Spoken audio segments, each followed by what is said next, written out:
নিয়োগ মামলায় জামিন অন্যতম অভিযুক্ত শান্তনু বন্দ্যোপাধ্যায়। ইডির মামলায় জামিন শান্তনু বন্দ্যোপাধ্যায় 10 লক্ষ টাকার বন্ডে জামিন মঞ্জুর। ইনি পুরো বিষয় নিয়ে জানবো। সঙ্গে রয়েছেন টেলিফোনের প্রতিনিধি অর্ণবাংশু নিয়োগী। অর্ণবাংশু, রীতিমতো শর্ত বেঁধে এই জামিন মঞ্জুর করা হয়েছে নিয়োগ দুর্নীতি মামলায় অন্যতম অভিযুক্তের, কি জানা যাচ্ছে? দেখো, একদমই সম্প্রতি আমরা দেখেছিলাম এসএসসিতে নিয়োগ দুর্নীতি মামলায় 4 জন এজেন্ট জামিন পেয়েছিল। তাদের ক্ষেত্রে ঠিক একই শর্ত আরোপ করেছিল কলকাতা হাইকোর্ট। আজকে প্রাইমারির মামলাতে শান্তনু ব্যানার্জি যখন জামিন পান, সেই সময় কিন্তু কলকাতা হাইকোর্ট একইভাবে 10 লক্ষ টাকা বন্ড এবং নিম্ন আদালতের জুরিসডিকশনে বাইরে যেতে পারবেন না, এটাও বলা হয়েছে তিনি নাম্বার চেঞ্জ করতে পারবেন না, এই শর্ত দেওয়া হয়েছে। যদিও শান্তনু ব্যানার্জি তিনি বেরোতে পারছেন না, কারণ তার এগেইনস্টে সিবিআই এর নতুন মামলা যুক্ত হয়েছে, সেই কারণে তিনি বেরোতে পারছেন না। আর দ্বিতীয়ত বলা হবে যে তার বিরুদ্ধে অনেকগুলো অভিযোগ ছিল এটাই যে তিনি টাকার বিনিময়ে তিনি চাকরি দিয়েছিলেন, তিনি অনেকটা সরকারি পদেও ছিলেন, পরবর্তীকালে দল তাকে বহিষ্কার করেছিল এমন খবর পাওয়া গিয়েছে। সেই মামলা দীর্ঘদিন শুনানি চলে। আর তিনি বিল ফাইল করেছিল, ইডি মামলা তার এগেইনস্টে শুধুমাত্র ছিল। সেই মামলাতে আজকে কলকাতা হাইকোর্ট বলেছে যে এই শর্ত, দ্বিতীয়ত বলা হয়েছে যে তিনি সমস্ত শর্ত পালন করবেন এবং কোনো আইন অমান্য কাজ করবেন না, আর তথ্য প্রমাণ নষ্ট করতে পারবে না।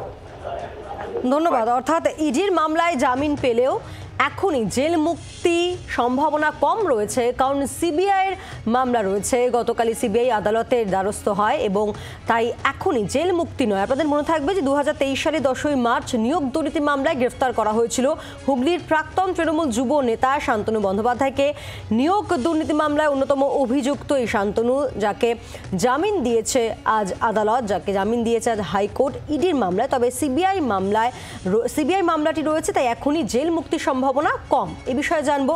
সঙ্গে রয়েছেন পিয়ালি মিত্র, আমাদের প্রতিনিধি। পিয়ালি, ইডির মামলায় জামিন মঞ্জুর হয়েছে শান্তনু বন্দ্যোপাধ্যায়, তবে এখনই জেল মুক্তির সম্ভাবনা কম, কারণ সিবিআই মামলাটি রয়েছে। গতকাল সিবিআই আদালতের দ্বারস্থও হয়। একেবারে দেখো, কিছুক্ষণ আগে প্রেসিডেন্সি সংশোধনাগার থেকে শান্তনু বন্দ্যোপাধ্যায়কে ব্যাংশাল আদালতে নিয়ে আসা হয়েছে। তার কারণ গতকালকেই সিবিআই যে আবেদন করেছিল, আবেদনের ভিত্তিতে শান্তনু বন্দ্যোপাধ্যায় এবং সুজয় কৃষ্ণ ভদ্র ওরফে কালীঘাটের কাকু, তাদের দুজনের নামে প্রোডাকশন ওয়ারেন্ট ইস্যু করেছিল আদালত, এবং দুজনকেই আজকে প্রোডাকশনের কথা। ইতিমধ্যেই শান্তনু বন্দ্যোপাধ্যায় এসছে, সুজয় কৃষ্ণ ভদ্র তার ভার্চুয়াল প্রোডাকশন হওয়ার কথা রয়েছে। কিন্তু শান্তনু বন্দ্যোপাধ্যায় আজকেই কলকাতা হাইকোর্টে 10 লক্ষ টাকার বন্ডে জামিন পেয়েছেন। কিন্তু তারপরেও যেহেতু প্রাথমিকের মামলাতে গতকালকেই সিবিআই তরফ থেকে আদালতে আবেদন করা হয়েছে যে প্রাথমিকের মামলায় বেশ কিছু গুরুত্বপূর্ণ তথ্য ইতিমধ্যেই তাদের হাতে উঠে এসেছে। শান্তনু বন্দ্যোপাধ্যায় এবং সুজয় তাদের দুজনকে এই মামলাতে সোমবারে দেখিয়ে রয়েছে এবং আদালতের কাছে চালিয়েছিল আদালত সেই প্রোডাকশন ওয়ারেন্ট ইস্যু করে আজকে এই মামলাতে গ্রেফতারি দেখানো যেহেতু জানানো হবে, ফলে সেই মামলাতে আদালত যদি সিবিআইয়ের আবেদন সেই মামলায় যদি তারা ট্যাগ হয়ে যায় প্রাথমিকের মামলাতে, তাহলে কিন্তু শান্তনু জামিন পেলেও এক্ষুনি জেল মুক্তির সম্ভাবনা নেই।